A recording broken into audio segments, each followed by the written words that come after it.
ముందు రవి, అందరు ఇక్కడికి వచ్చిన అందరకు నేను పొద్దునే ఇవాళే చెప్పడం జరిగిందంటే మేము కంటిన్యూస్గా లాస్ట్ షెడ్యూల్లో ఉన్నాము. ఇది ఆగస్టు 10 రిలీజ్ చేయాలన్న టార్గెట్ తోటి నేను తెలంగాణ వచ్చిన అందరికీ everybody thank you so much. And మెయిన్గా నేను ఈ సాంగ్ చూస్తున్నప్పుడు నాకు ఒక ఫుల్ఫిల్మెంట్ వచ్చింది. అంటే ఒక తృప్తి. సాంగ్ చూస్తున్నంతసేపు పనులు తీసేమా పైన కోనాంబెట్ ప్రెసిడెంట్స్ తీసేసి కోనాంబెట్ ప్రౌడ్లీ ప్రెసిడెంట్స్ అని అంటాము. నెక్స్ట్ ఈవెంట్ నుంచి శేఖర్ ప్రౌడ్లీ ప్రెసిడెంట్స్ అని ప్రౌడ్ అనిపిస్తుంది. ఎందుకంటే విజయ్ మేము ఫస్ట్ రికార్డ్ చేసిన సాంగ్ కూడా ఇదే. దీంట్లో ఒరియా పిల్ల అన్న పదంతో మనం ఈ పాట చేద్దాం అని చెప్పింది నేను ఈ మధ్యన వచ్చిన తర్వాత నాకు పరిచయం చేశాడు రవి. తర్వాత ఏదో నేను రోజుకు ఒక ట్యూబ్ చేసి ఇది పంపిస్తుండేవాడిని విజయ్కి. అవన్నీ భరిస్తూ అవన్నీ సహిస్తూ అల్టిమేట్గా ఆడన్నింటిలోంచి ఆ కార్పొరేషన్లోంచి పక్కన పెట్టి తనకు అద్భుతమైన ట్యూన్ చేశాడు. బట్ ఒరియా పిల్ల మాత్రం అలాగే దీనికంటే ఇవి నేను నమ్మేది ఏంటంటే భాస్కర్ పటేల్ ఒక మంచి పదం రాశాడు, అదృష్టం ఏంటో చెంచాడు ఉండాలని దేనికన్నా. సో దీంట్లో ఒక చెంచాడు కాదు బకెట్గా ఉన్న అదృష్టం అని నేను ఫీల్ అవుతున్నాను. అలాగే ఎందుకంటే ఇందులో వచ్చిన పెద్ద స్టార్ క్యాస్ట్ మన లిస్ట్ చెప్తే దానికి ఈవెంట్ చేసుకోవాలి వాళ్ళని పరిచయం చేయడానికి. అంతమంది రాధిక్ గారి దగ్గర నుంచి అది ఎంతోమంది. మాకు సత్య అయితే అసలు త్రూఅవుట్ ఆల్మోస్ట్ 25-30 డేస్ చేశాడు సత్య. ఎంతోమంది యాక్టర్స్. సో ఇంతమంది యాక్టర్స్ని మేము ఇందాక మా చాకో చెప్పినట్టు 1.5 year ఇది జర్నీ. సో ఈ జర్నీకి ఫస్ట్ బిగినింగ్ టేక్ ఆఫ్కి కారణం నెంబర్ 1 మా జానకి.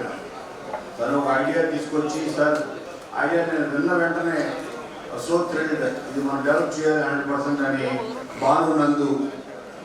సో వాళ్ళని తీసుకొచ్చి ఇలాగా ఇది ఒక అద్భుతమైన కట్టడం. ఒక ఎలా కడతాం అలాగా ఇంటిలో బ్రిక్ బై బ్రిక్ పెంచుకుంటూ మంచి టెక్నీషియన్స్ని మంచి అందరినీ పోగు చేసుకుంటూ ఇది February 2025లో స్టార్ట్ చేసాం. అండ్ నేను అన్నది ఏంటంటే ప్రతి జనరేషన్కి అంటే ఎవ్రీ 10-15 yearsకి ఒక ఆల్రౌండర్ కొడుతుంటాడు. ఈ జనరేషన్కి ఆల్రౌండర్ సర్వీస్ 100%. అంటే నా ఉద్దేశంలో ఆల్రౌండర్ ఏంటంటే అన్ని వర్గాల ప్రేక్షకులు ఆల్ ఏజ్ గ్రూప్స్ చూడడానికి ఇష్టపడే ఒక positive person, positive actor. Okay. So నేను అందుకే మా కృష్ణ తనుండి సార్ మన చీఫ్ గెస్ట్ ఎవరు అంటే నేను చెప్పా ఇండస్ట్రీలో ఏ ఫంక్షన్ జరిగినా మేము చీఫ్ గెస్ట్ శ్రీ విష్ణు పిలుస్తుంటాం. శ్రీ విష్ణు ఫంక్షన్ తిరిగే బాబు తను ఏం మాట్లాడినా వైరల్ అవుతుంటుంది. తనే చీఫ్ గెస్ట్. సో మేము ఒక చీఫ్ గెస్ట్ని హీరోగా పెట్టి సినిమా తీసాం. సో అదో ఒకటి మాకు కలిసి వచ్చింది. మనకు ఎవ్వరు కలదు. మన సినిమా మన కంటెంట్ అన్నిటిని మించి మన హీరో జనాలు తీసుకెళ్తాడు ఈ సినిమాని. మనం చూపించే కంటెంట్ ఆడియన్స్ సో క్లవర్. ఇవాళ నేను సాంగ్ ప్లే అవుతున్నాడు చాలామంది చూశాను. చివరికి వచ్చేటప్పటికి అందరి కళలో నేను ఏదైతే ఫీల్ అయ్యానో అదే సాటిస్ఫాక్షన్. ఒక మంచి ట్యూన్ అవ్వచ్చు, లిరిక్ అవ్వచ్చు, ప్రతిదీ వాళ్ళకి డైరెక్ట్గా చేరిందని నేను నమ్ముతున్నాను. ఈవెన్ రైట్ నౌ ఈ లైవ్ చూస్తున్న ఎంతోమంది ఫ్యామిలీస్కి అక్రాస్ ఈవెన్ యూఎస్లో ఉన్న వాళ్ళంతా చాలామంది చూస్తున్నారు. అడిగారు మీకు అప్పుడు అర్థమైంది విష్ణుకి ఆల్ ఓవర్ ద వరల్డ్ ఇంతమంది ఫ్యాన్స్ ఉన్నారు, ఎస్పెషల్లీ ఫ్యామిలీస్. సో తన కామెడీ ఇష్టపడతారు, తన బాడీ లాంగ్వేజ్, తన ప్రజెన్స్, స్క్రీన్ ప్రజెన్స్ని చాలామంది ఇష్టపడతారు. Is simple, is humble. Okay. So అటువంటి యాక్టర్స్ మన ఇండస్ట్రీ చాలా అవసరం. ఇవాళ చాలామంది చెప్తున్నారు, చాలామంది ఫ్యాన్స్ వాళ్ళ హీరోతో అప్సెట్. ఎందుకంటే ఏంటన్నా 2-3 years సినిమా అని.